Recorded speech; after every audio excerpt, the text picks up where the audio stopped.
The acquisition of Greenland by the United States is not a new idea. This is something that presidents dating back to the 1800s have said is advantageous for America's national security. The president has been very open and clear with all of you and with the world that he views it in the best interest of the United States to deter Russian and Chinese aggression in the Arctic region.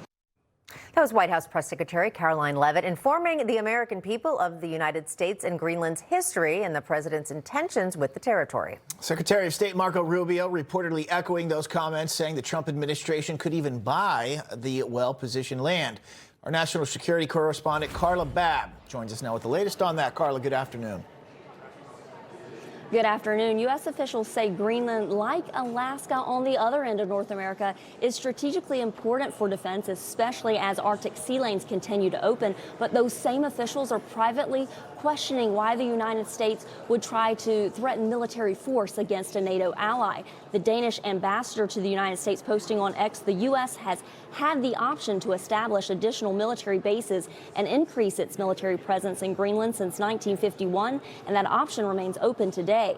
The U.S. has one small Space Force base in the country's northwest with about 150 people. The cost is just a small fraction of the annual price spent on Arctic or near Arctic U.S. military bases and operations in Alaska. And officials tell Newsmax they feel it would be wise from an economic standpoint to increase cooperation with allied Denmark and Greenland and split the cost so the U.S. doesn't bear the full brunt of maintaining more garrisons in Arctic terrain. And diplomatically, many in Congress say taking Greenland by force would violate countless treaties. Here's Democrat and former JAG officer Ted Lieu.